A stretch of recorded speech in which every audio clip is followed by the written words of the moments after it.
Hi, I'm Debbie Ingram, the host of a special series of the Under the Dome interviews on affordability in Vermont. We're focusing on taxes, housing costs, and income. And today my guest is Tanya Byker. Hello, Tanya. Hi. Nice to see you. Tanya is the Associate Professor of Economics at Middlebury College, and we're going to be talking taxes, which is can be a complicated sort of subject, but one of the reasons that I asked Tanya to come is so we can do a broad overview and set things in context, because when we're talking about taxes, people make a lot of assumptions, but I wanted to really get somebody who's knowledgeable to tell us more about them. Great. So, great. So let's start off then just with a very basic question. Why do governments assess taxes? Good question. Governments assess taxes to pay for, I think, of four broad categories of services to society. And I'm going to list them in the order of those that have the most to least agreement among economists and politicians, for that matter, about whether there's a good reason for the government as opposed to private or market forces providing those services. So the first one we think of is public goods, and then basic services, social insurance, and social welfare. So let's go back up to the top, public goods. The classic economist example of a public good is national security. It's non-excludable, that's some jargon, meaning once you provide national security, everyone has access to it. It's non-rivalrous, another jargon term, but that means once I have access to national security, it doesn't decrease your security. Right? So national security isn't a great example for a state, and we're talking about Vermont. So we could think about law enforcement, or roads are a really good example of public good in the state context, right? We provide roads, and my using the road doesn't necessarily decrease your use of the road, especially in Vermont where our roads aren't super busy. Okay, basic services, an example there is education. And social insurance is something like unemployment insurance, retirement insurance.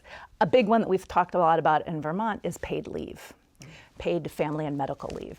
And then there's social welfare. This is the category of things like TANF, temporary assistance to needy families, or SNAP, Supplemental Nutrition Assistance Program, formerly known as food stamps. So again, there's these four broad categories. And like I said, economists and politicians generally agree that things like roads are something that we should assess taxes to pay for. But when you get down to things like welfare and redistribution, there's less agreement amongst economists and politicians about whether or not income assistance and poverty alleviation is the role of the government versus the private sector. Yeah, and could you elaborate a little bit more then on what the alternative to taxes is? What if we don't pay for things with taxes? How does it get paid for? Right.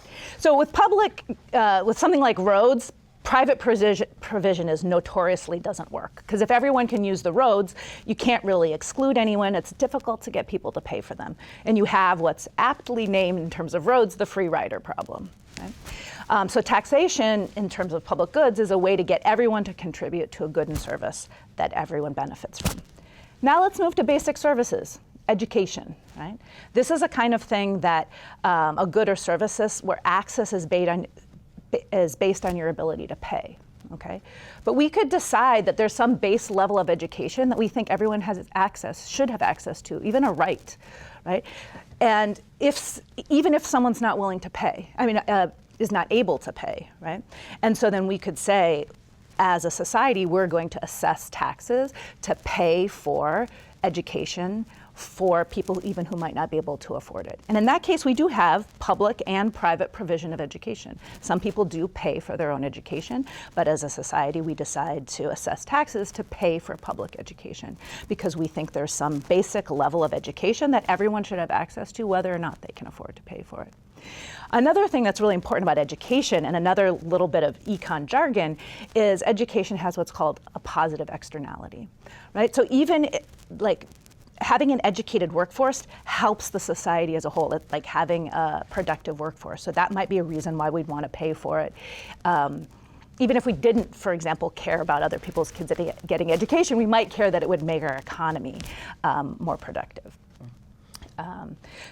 So it's like social insurance is another example that I think has a really good example in Vermont, which is paid leave, right? So if you get sick and need to take time off from work, 90% of the US population believes that there should be some kind of paid leave for that, some insurance for you having pay when you're sick or a family member is sick or if you have a child, right? But here's where there's disagreement.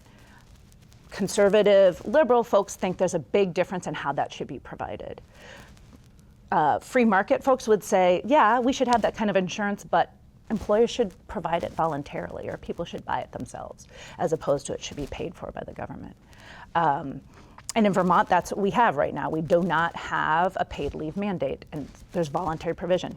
It turns out most people don't have paid leave as a result, right? So when you have voluntary provision of something like social insurance, you don't have enough of it, right? That's what happens. And actually, there's another extent to which having a society-wide social insurance program spreads out the risk. Insurance programs are more efficient when you have bigger pools.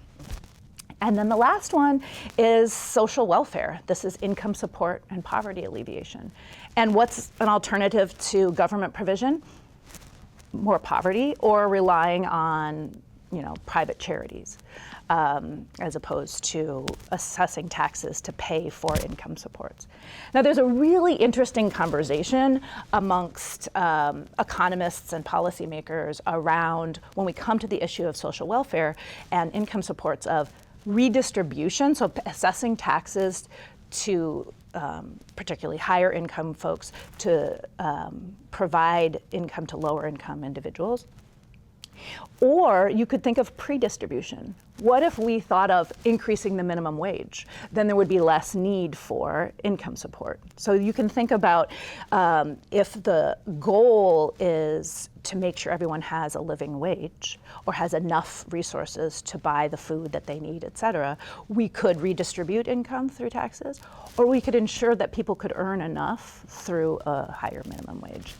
So again, to review, public goods, public goods like roads, basic services like education, social insurance like unemployment insurance or paid leave, and social welfare, things like TANF and SNAP and Medicaid. Great. Okay. Thank you. That makes it very clear. Yeah, sorry, that's a lot. No, that makes a lot of sense. So can you say a little bit more about the maybe the advantages and the disadvantages of government provision versus private provision of particular services? Like, for instance, I think you have a specialty in child care, and that's something that we've been talking about a lot in Vermont recently. Right. Could you address that? Yep, sure. So child care is something that's important to, let's say, households because if both parents want to work, for example, we need safe, accessible child care for children. It turns out that in Vermont, and not just Vermont, around the country, there's a big shortage of child care spots. Not enough facilities, not enough teachers, and the cost is high. And so we could think of this as like, well, if you can afford childcare, you can have it. But Vermont said, no, we would think that childcare is an important enough basic service to the state that we are going to increase a tax, and particularly it's a payroll tax, 0.44%, that will go to increasing the infrastructure for childcare and also providing subsidies to families to pay childcare costs. And so this was a very intentional, and the way it was funded with regard to the tax is really interesting, and it's not just like take it out of the general budget. There was a specific earmarked increase in payroll taxes that will go specifically to pay for childcare. I think there's something sort of very complete about assessing a tax in a particular way that's going to be dedicated to a particular use. Okay, and again, like with education, even people who don't have children who need childcare can benefit. Society benefits exactly from having these families. And I mean that in many ways. So, for example, one of the concerns we have in Vermont is we have an aging population and not as many young families.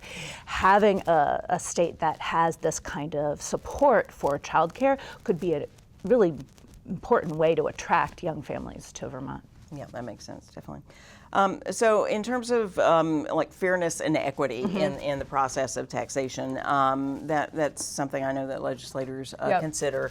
And also there's often a lot of talk about who's really shouldering the majority of the tax burden. So could you speak to that? Yeah, and that kind of ties to the different kinds of taxes that we pay.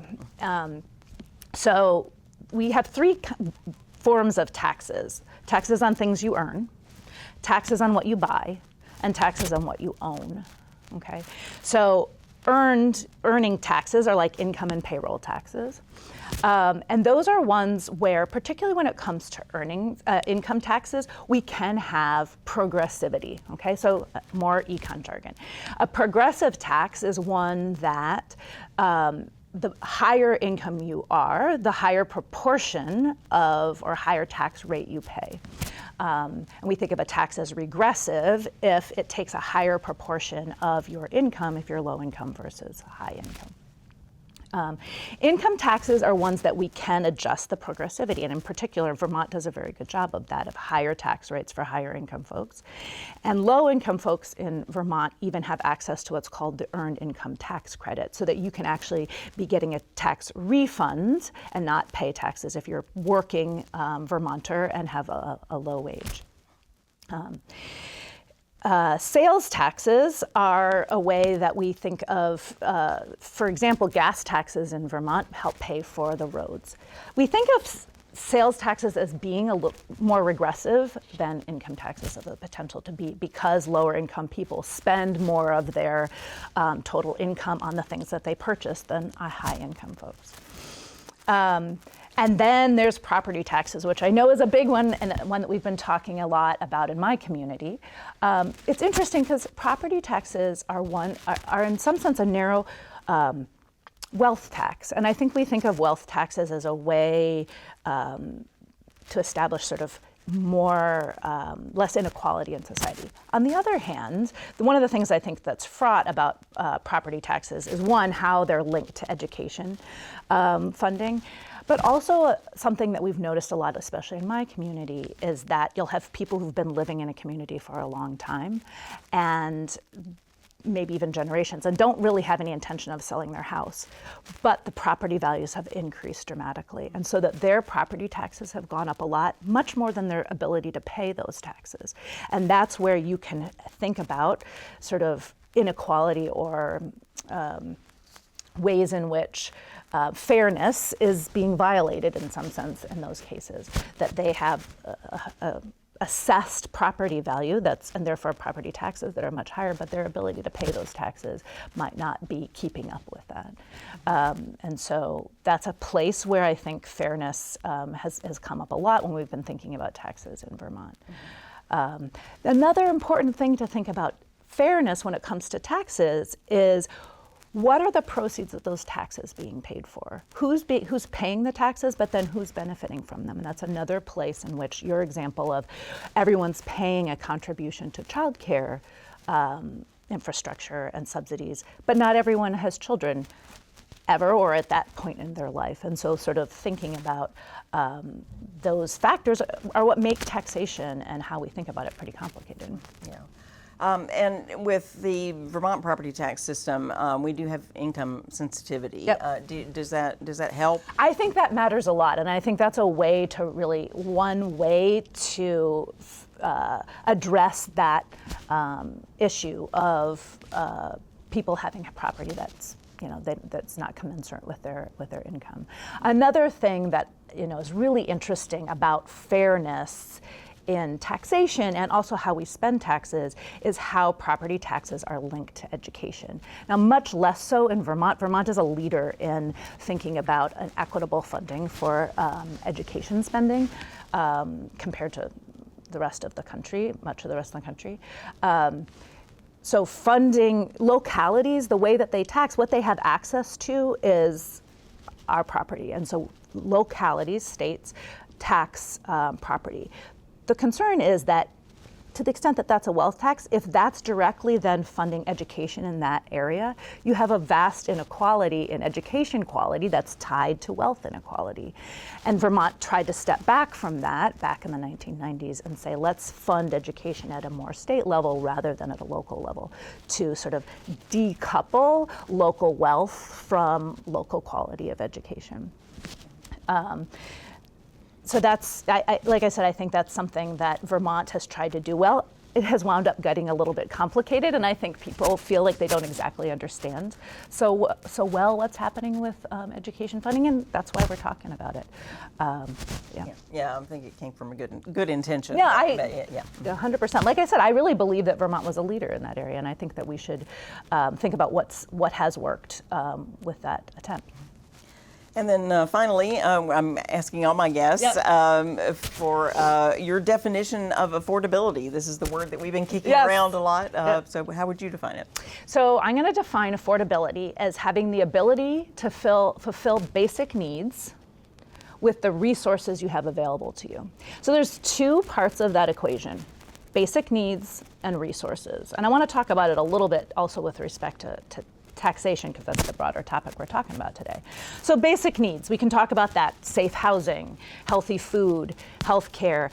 And I think of basic needs including providing opportunities for your children to thrive, right? So those are the things that I'm going to put under the umbrella of basic needs.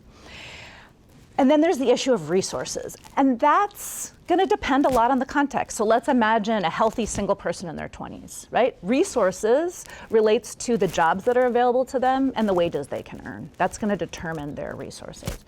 Now imagine a couple with young children, right?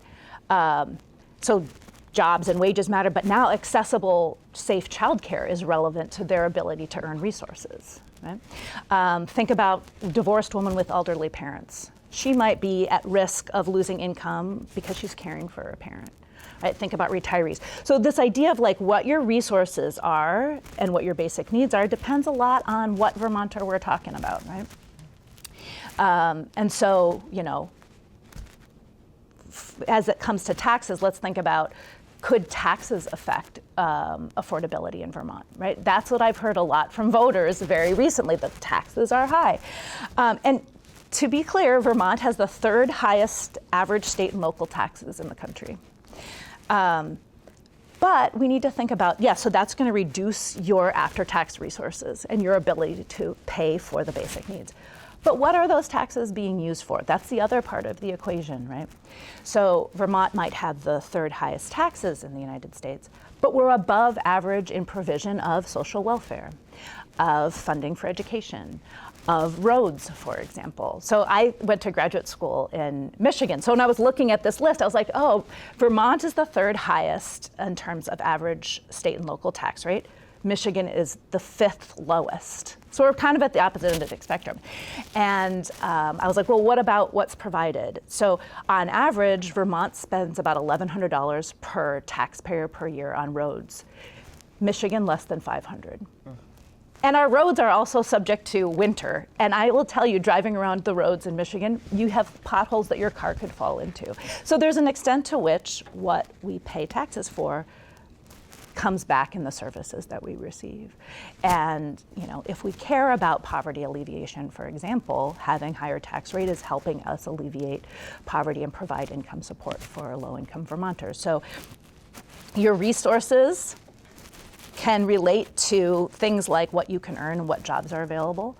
So that's also policies around minimum wages, livable wages, et cetera, but also taxes.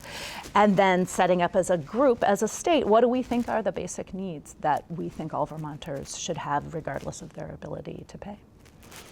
Well, thank you so much. It's been very, very helpful, and I really appreciate your thoughtful answers. And I can see that you're a good teacher, I think. so kudos to your students at Middlebury.